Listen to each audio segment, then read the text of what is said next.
Moikka, tässä Sielun salapoliisi. Nyt on päästy tässä traumasarjassa jo 7. osaan ja tällä kertaa aiheena on polyvagaalinen teoria. No mitäs tämmöinen vaikeakuuloinen sana sitten tarkoittaa ja miten se liittyy traumoihin?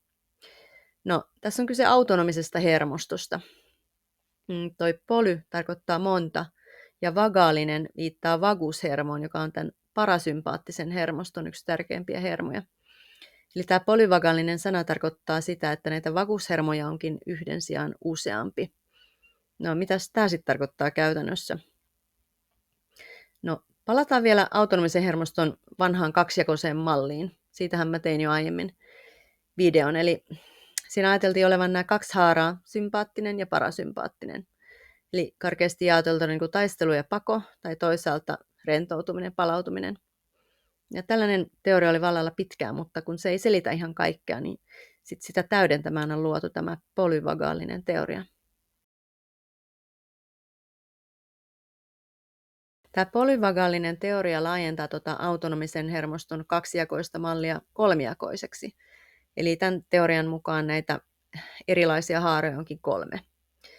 Ja se itse asiassa mullistaa tämän näkemyksen autonomisesta hermostosta ja sen toiminnasta.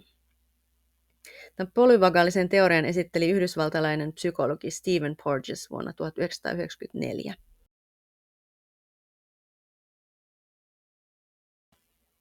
Tässä polyvagaalisessa teoriassa autonominen hermosto voidaan nähdä niin sanottuina polyvagaalisina tikkaina, joissa on siis 3 askelmaa. Nämä askelmat on nimeltään ventraalinen vagus, sympaattinen hermorunko ja dorsaalinen vagus.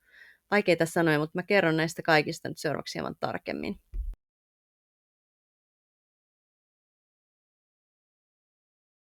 Joo, eli näistä ylin ja uusin kerros on niin sanottu ventraalinen eli etuimmainen tai rinnanpuoleinen vagushermo. Ja se aktivoituu silloin, kun on turvallista. Ja se edistää palautumista ja sosiaalista vuorovaikutusta. Seuraavana on sympaattinen hermosto, joka on evolutiivisesti tätä ventraalista vagushermoa vanhempi. Ja se aktivoituu vaaran uhatessa ja valmistelee meidän elimistön taisteluun tai pakoon.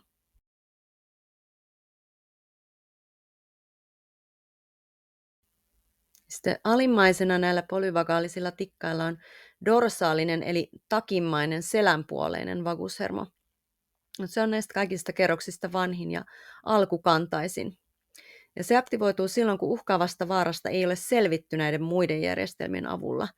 Eli silloin, kun sosiaalinen vuorovaikutus eikä sen paremmin myöskään taistelu tai pako ole auttanut selviämään jostain tilanteesta, niin silloin ihminen jähmettyy paikoille ja menettää toimintakyvyn.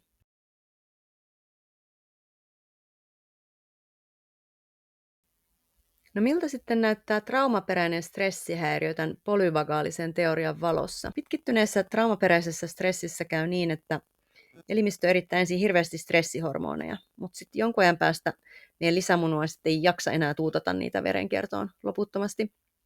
Ja tämä balanssi voikin keikahtaa niin, että stressihormonien tuotanto alentuu pysyvästi. Ja tässä vaiheessa ihminen saattaa vajota sellaiseen lamaantuneeseen, masentuneeseen, apattiseen tilaan. Ja tällaista ihmistä ei enää kuvaakaan niin hyvin termi traumaperäinen stressihäiriö, koska hän ei ole enää kroonisessa stressitilassa, tällaisessa taistelu- ja pakotilassa, vaan hän on kroonisesti lamaantunut ja toimintakyvytön. Eli hän on tällaisessa dorsaalis-vagaalisessa alasajotilassa.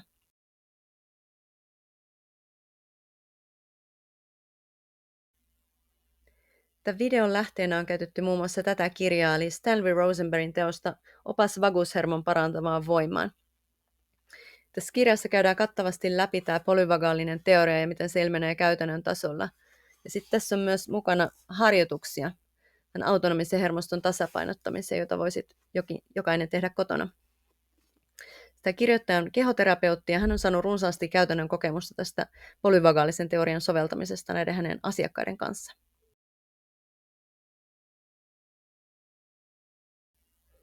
Yhteenvetona voidaan sanoa, että ihminen voi hyvin silloin, kun hän on mahdollisimman paljon tässä ventraalis-vagaalisessa tilassa, eli siinä sosiaalisen vuorovaikutuksen ja levon ja turvallisuuden tilassa.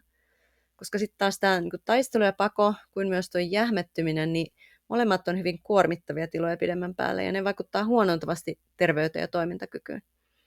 Eli näille muillekin tiloille on aikansa ja paikkansa, sen takia evoluutio on ne synnyttänyt. Mutta ne on tarkoitettu väliaikaisiksi siten, että ihminen näiden uhkaavien tilanteiden jälkeen sitten aina palautuisi tähän normaaliin tai optimaaliseen tilaan mahdollisimman nopeasti. Eli tällaiseen rentoon, mutta toimintakykyiseen tilaan. Ja mä teen vielä erillisen videon tästä optimaalisesta tilasta. Sitä voidaan nimittää myös sietoikkunaksi.